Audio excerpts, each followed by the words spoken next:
جو 3 ایشوز کے اوپر بات کرنا چاہتا ہوں. سب سے پہلے کہ 3 دن ہو گئے ہیں، پنجاب کی حکومت بھی ہو رہی ہے، تحریک انصاف کی کولیشن گورنمنٹ ہے، کیو لیگ کی، لیکن اس کے باوجود ابھی تک ہم ایف آئی آر رجسٹر نہیں کروا پائے.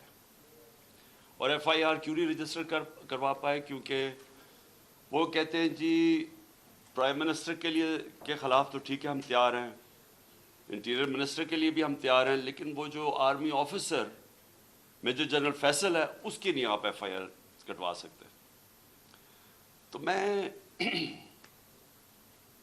سب سے پہلے تو اپنی قوم سے اور اپنے لوگوں سے، اپنی سارے انصاف کے نظام سے جو جانتے ہیں پاکستان کا آئین کیا ہے، میرا تو سب سے بڑا سوال یہ ہے کہ کیا پاکستان میں کوئی ایسے لوگ ہیں جو قانون سے اوپر ہیں، کہ وہ یعنی اس ملک کا قانون کو اپلائی نہیں کرتا؟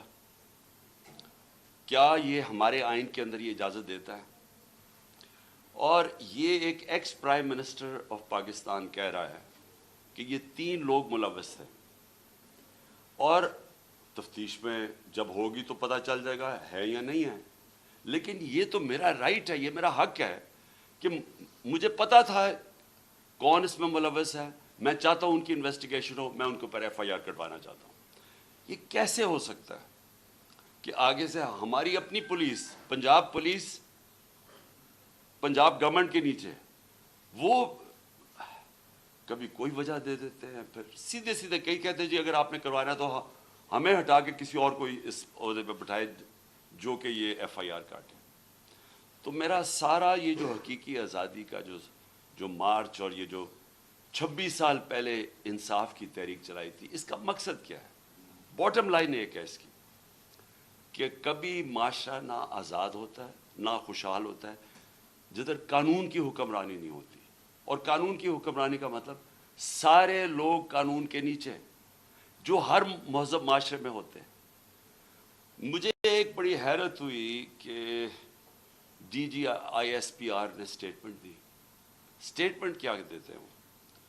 کہ کیونکہ عمران خان نے ایک فوج کے ایک فرد کے اوپر، ایک آفیسر کے اوپر الزام لگایا ہے، ساری فوج بدنام ہو رہی ہے. یعنی یہ مجھے ذرا حیرت ہے کہ کیا اس کے اوپر ڈی جی صاحب آپ نے کوئی توجہ دی؟ آپ کیا کہہ رہے ہیں؟ اس کا مطلب یہ کہ میں اگر ایک جج کے اوپر کہوں کہ یہ جج 2 نمبر ہے، اس کا مطلب ساری جوڈیشری 2 نمبر ہے. اگر وہ کوئی کہے کہ پی ٹی آئی کے اندر ایک کوئی کرپٹ آدمی ہے تو میں کہوں تم نے ساری پی ٹی آئی کو کرپٹ کہہ دیا. یہ اس میں کوئی لاجک ہے؟ آپ کے کورٹ مارشل کیوں ہوتا ہے؟ کیونکہ کوئی غلطی کرتا ہے آفیسر تو کورٹ مارشل ہے. تو میں جب یہ کہہ رہا ہوں کہ مجھے یقین ہے کہ ان تینوں لوگوں نے اس پہ پوری سازش کے تحت یہ کیا، تو یہ میرا رائٹ ہے. اور میں کوئی ایک عام شہری سے اس لیے فرق ہوں کیونکہ میں سب سے بڑی پولیٹیکل پارٹی کا سربراہ ہوں، میں ایکس پرائم منسٹر ہوں.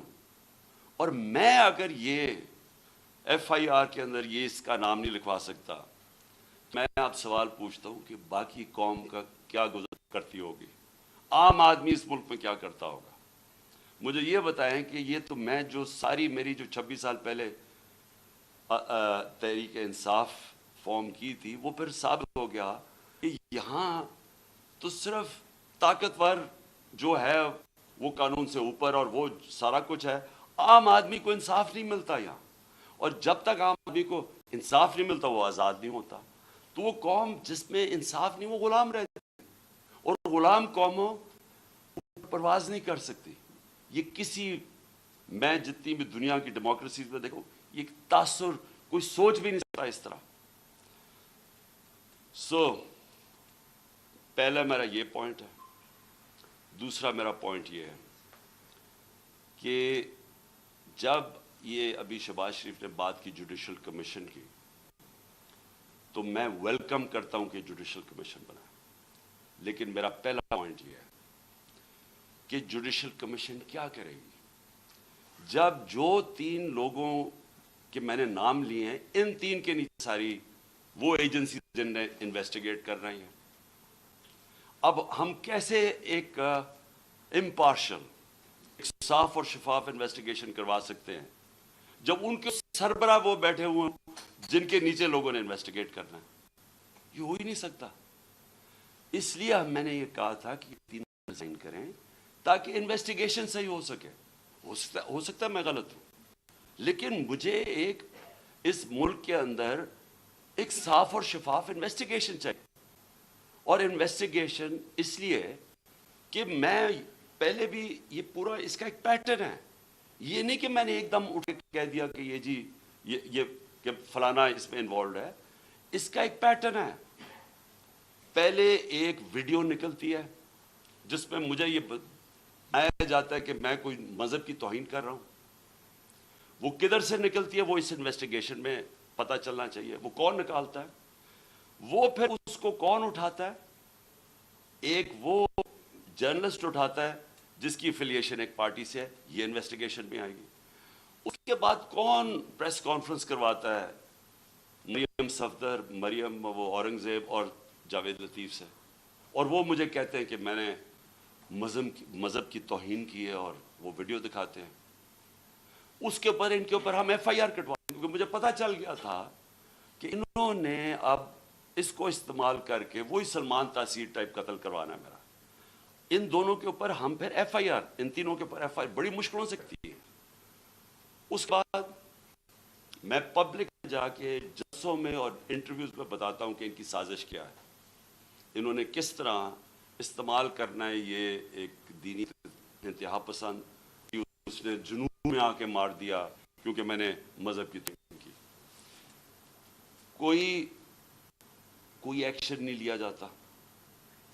اور پھر کیا ہوتا ہے جب میرے اوپر یہ واردات ہوتی ہے؟ آپ صرف اس کے بعد دیکھ لیں کہ اس کے بعد ہوتا کیا ہے. کون سے لوگ جو امیڈیٹلی ریئیکٹ کرتے ہیں. ابھی ایف آئی آر ہی نہیں کٹی، ابھی شروع ہی ہوئی ہے بات ابھی، اور ایک دم سٹیٹمنٹس آنی شروع ہو جاتی ہیں کہ جی عمران نے کسی مذہب کی توہین کی ہے. میرے سامنے یہ سارے ہیں. یہ ذرا دیکھیں وہ لوگ جو کہ ہمارے یعنی دوسری پارٹی سے افیلیشنز ہیں، وہ ایک دم ان کی ٹویٹس آنی شروع ہو جاتی ہیں. یعنی ابھی کوئی انویسٹیگیشن نہیں ہوتا اور وہ سارے یہی کہتے ہیں کہ ایک انتہا پسند نے کیا ہے. ایک 6:01 پہ ایک ٹویٹ آتی ہے. وہ جس نے سب سے پہلے میرے اوپر یہ ساری کیمپین شروع کرتا ہے مذہب کی توہین، وقار ستی، وہ 6:02 پہ اس کی مرتضیٰ سرنگی کی 2 منٹ پہ ٹویٹ آتی ہے.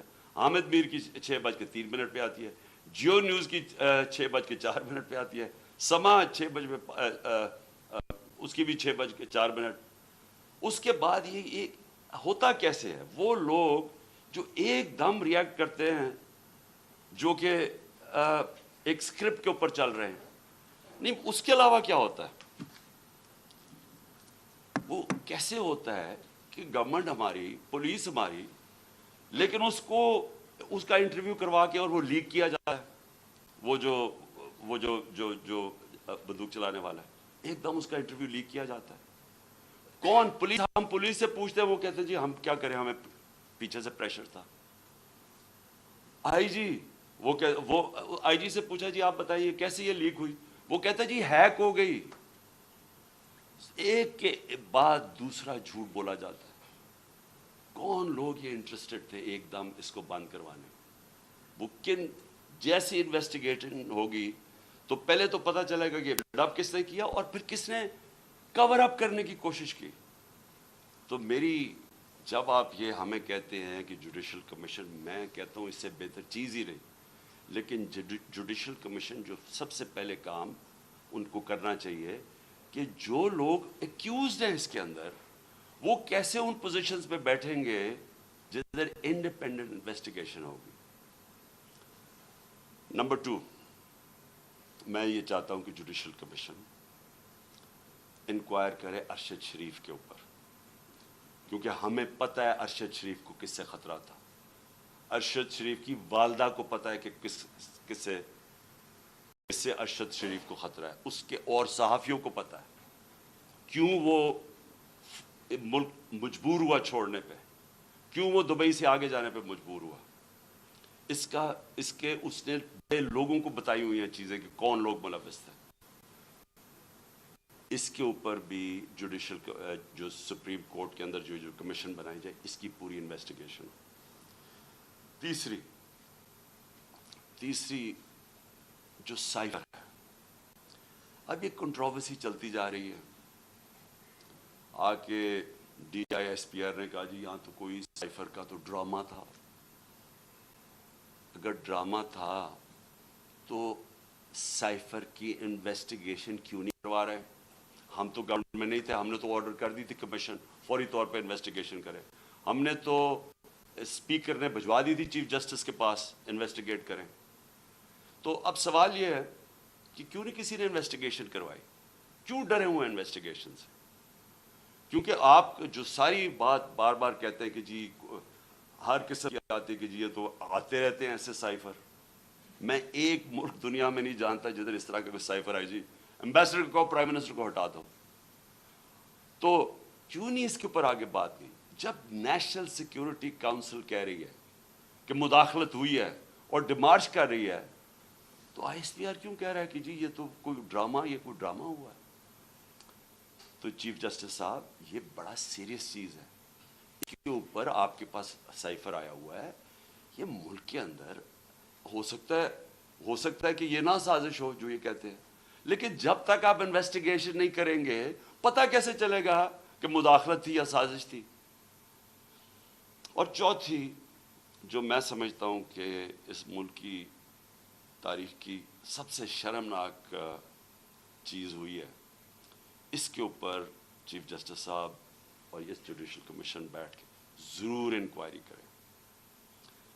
پہلے اعظم خان سواتی کو جس طرح انہوں نے پوتے اور پوتیوں کے سامنے مارا، اس نے ہر فورم پہ یہ بولا کہ اس کو پہلے آ کے پکڑ کے مارا صبح کے 3 بجے، پھر اس کو ایجنسیز کے، اور اس نے نام لیا ہے یہ dirty Harry major general Faisal, اس کا نام لیا ہے کہ اس نے اور اس کے بعد آئی ایس آئی کو ہینڈل کیا جو اس کے نیچے تھی، اور اس کو ننگا کر کے مارا. اور ننگا کر کے مار کے اس کو کہہ رہے تھے کہ یہ بتاؤ یہ عمران خان سے بھی یہ ہوگا. اور جب اس کو تکلیف تھی وہ ہنس رہے تھے. ایک یہ شرمناک ہے کہ پاکستان کے سینیٹر کو ایک اس نے تنقید کر دی. ساری دنیا میں جو پاکستان ایک بنانا ریپبلک کی طرح ایک کمپیئر ہوتا ہے کہ کیا کس طرح کا ملک ہے کہ ایک سینیٹر کو ایک تنقید کے اوپر کیا، باہر تو کوئی نہیں انڈرسٹینڈ کرتا ہے. لیکن جو اس سے بھی شرمناک چیز ہے، جو ساری پاکستانی قوم ہل گئی ہے، وہ ہے جو انہوں نے ویڈیو بھیجی ہے اعظم سواتی کی بیوی کو. میں سمجھتا ہوں کہ جسٹس صاحب اس کے اوپر پوری تحقیقات کریں. وہی لوگ جو کہ وہ یوزول سسپیکٹس جو کور اپ کرنے کے لیے اب جو یہ میرا بھی یہ اسیسینیشن اٹیمپٹ کور اپ کر رہے ہیں اور اب بھی کر رہے ہیں، وہ کہہ رہے ہیں کہ جی وہ کوئی جعلی ویڈیو ہے، جی وہ کوئی فیک ویڈیو ہے. اعظم سواتی کے پاس اوریجنل وہ آئی ہوئی ہے، جدھر سے وہ بھیجی گئی ہے، جس نمبر سے بھیجی گئی ہے، ان کے پاس وہ پوری وہ ویڈیو ہے جس کے اندر وہ دکھایا جا رہا ہے، اور وہ فیک نہیں ہے. اور اعظم سواتی نے مجھے رات کال کر کے کہا کہ وہ سپریم کورٹ کے باہر وہ وہاں بیٹھ کے احتجاج کریں گے، دھرنا دیں گے، وہ ڈیمانڈ کریں گے کہ سپریم کورٹ ان کو جسٹس دے. سپریم کورٹ کی لاجز جوڈیشل لاجز تھی کوئٹہ کے اندر جدھر یہ ویڈیو بنائی گئی ہے. یہ ساری قوم آج سپریم کورٹ کی طرف دیکھ رہی ہے. اعظم سواتی نے فیصلہ کیا کہ وہ وہاں باہر دھرنا دے گا. ہمارے سارے پی کے سینیٹرز اس کے ساتھ بیٹھیں گے، وکلا کے آرگنائزیشنز کے لوگوں کو دعوت دی ہوئی ہے، وہ آپ آ کے وہاں بیٹھیں اور ڈیمانڈ کریں کہ یہ ملک ہمارا یعنی کدھر گرتا جا رہا ہے کہ اس انتہا پر پہنچ گئے ہیں لوگ بلیک میل کرنے کے لیے، کنٹرول کرنے کے لیے. یہ اس طرح ہے کہ جس طرح کوئی لائن سے ہٹے گا تو اس کو بلیک میل کرنے کے لیے کوئی نہ کوئی چیز سامنے کر دیں گی. اس انتہا پہ بھی کوئی نہیں سوچتا تھا وہ گر جائیں گے کہ میاں بیوی کی ویڈیو بنا کے انہوں نے اس کی بیوی کو بھیج دی. میں سمجھتا ہوں کہ یہ ایک ہر ملک کی تاریخ میں ایک ڈیفائننگ مومنٹ آ جاتا ہے. یہ وہ مومنٹ آ گیا پاکستان میں. میری ریکویسٹ یہ ہے کہ سارا جو ہمارا جسٹس سسٹم ہے، جو ہمارا انصاف کا نظام ہے، اس کی پوری ایک کریڈیبلٹی ایٹ سٹیک ہے. اگر اس نے اپنا اب عزت کرنی ہے پاکستان میں تو اس کو اب کھڑا ہونا پڑے گا کمزور کے ساتھ. رول آف لا امپلیمنٹ کرنا پڑے گا. یہ نہیں ہو سکتا کہ ایک یہاں جو مرضی کر لیں، کہ ایک کوئی آفیسر بیٹھا ہوا آئی ایس آئی کا وہ اس طرح کی نیچ حرکتیں کرے اور اس کو ہاتھ بھی نہ کوئی اس کو کہے تو وہ آئی ایس پی کہہ دے کہ جی فوج کی توہین کر دی ہے. اس کو کچھ اور کچھ کہے تو جی ملک کی سیکورٹی کو کچھ ہو گیا، آپ کے اوپر جی سیڈیشن چارج لگ جائے گا، عمران خان کے اوپر غداری لگ جائے گی. جو مرضی لگانا لگائیں. میں یہ ڈیمانڈ کرتا ہوں کہ اس قوم کو جسٹس چاہیے. ہم غلام نہیں ہیں. ہمیں ایک آزاد قوم بنایا گیا تھا 1947 میں. ہمارے لیڈر قائد اعظم محمد علی جناح نے ہمیں آزاد کروایا تھا انگریز کی غلامی سے. تب انگریز اوپر ہوتا تھا قانون کے، ہم غلام ہوتے تھے. اب پاکستان تو آزاد ملک بنا ہوا ہے، ہمارا آئین ہمیں آزادی دیتا ہے. کیوں نہیں ہماری عدالتیں ہماری رائٹس کو، ہماری آزادی کو، ہماری ڈگنیٹی کو کیوں نہیں پروٹیکٹ کر رہی؟ اور یہ اگر اعظم سواتی سے جو یاد رکھیں، سینیٹر ہے پاکستان کا، ایک کامیاب بزنس مین جو کامیاب باہر پیسے کما کے پاکستان آیا ہوا ہے، اس سے یہ ہو رہا ہے. ایک prime minister, ex prime minister ایک ملک کا ایف آئی آر نہیں رجسٹر کروا سکتا کیونکہ جناب وہاں وہ طاقتور حلقے ہیں جو ان کو کوئی ملک کا قانون ہی نہیں ہاتھ لگا سکتا، وہ کوئی غلطی نہیں کر سکتے. اگر فوج کے اندر اس طرح کے لوگ ہیں اور ان کے اوپر آپ ایکشن لیتے ہیں، یہ فوج کی بہتری ہے. اگر آپ اپنے اداروں کے اندر کوئی بھی کرپٹ یا جرائم پیشہ لوگوں کو نکالتے ہیں، آپ کے ادارے مضبوط ہوتے ہیں. اکاؤنٹیبلٹی سے ساری دنیا جانتی ہے کہ جمہوریت کی کامیابی اس لیے ہے کہ جمہوریت میں اکاؤنٹیبلٹی ہے. جو ساری برطانیہ کی جمہوریت جو ہم نے اپنائی ہوئی ہے، اس کی بنیاد تھی میگنا کارٹا میں. میگنا کارٹا کیا تھی کہ طاقتور کو بادشاہ کے اوپر بھی قانون لاگو کرو، نہیں تو وہ قانون کے اوپر تھا. تو وہ ساری سٹرگل جو ڈیموکریٹک سوسائٹیز کی ہوتی ہیں وہ رول آف لا کی ہوتی ہیں کہ قانون کے سامنے سب ایک برابر. یہاں بلیٹنٹ وائلیشنز ہو رہی ہیں کہ یہاں ایسا کوئی کریٹ کر دیا خوف کا کہ لوگوں کے ذہنوں میں ڈال دیا ہے کہ جی یہ لوگ یہ تو بس ان کو تو کچھ کہیں نہ جو مرضی کریں کر سکتے. پاکستانی فوج مضبوط ہوگی جب اس کے اندر اکاؤنٹیبلٹی ہوگی. پاکستان کی فوج کمزور نہیں ہوگی. وہ کمزور اس طرح ہو رہی ہے جب اس طرح کا آدمی حرکتیں کر رہا ہے. تو میری ریکویسٹ یہ ہے کہ یہ جوڈیشل کمیشن بنے اور یہ چیزیں جو میں نے ابھی 4 پوائنٹس کہی ٹیک اپ کریں. اور میرا لاسٹ پوائنٹ، ہم نے فیصلہ کیا ہے کہ ہماری جو مارچ ہے اب وہ شروع ہوگی. منگل سے وہی وزیر آباد جدھر مجھے یہ گولیاں لگی تھی اور ہمارے 11 اور لوگوں کو گولیاں لگی تھی اور جدھر معظم شہید ہوا تھا، ادھر سے ہماری مارچ شروع ہوگی. میں ہر روز مارچ سے خطاب کروں گا یہاں سے، اور ہماری مارچ اگلے 10 سے 14 دن تک، اس کے بیچ میں سپیڈ کے اوپر ڈیپینڈ کرتا ہے، یہ پہنچے گی پنڈی. سارے پاکستان سے وہ لوگ اسی ٹائم پہ نکلیں گے کہ ایک ٹائم پہ جب یہ پلان کریں گے 10 اور 14 دن کے بیچ میں پنڈی پہنچنا. میں پنڈی خود ہوں گا اور ادھر سے سارے پاکستان کی جو لوگ جمع ہوں گے اس مارچ کو پھر میں لیڈ کروں گا.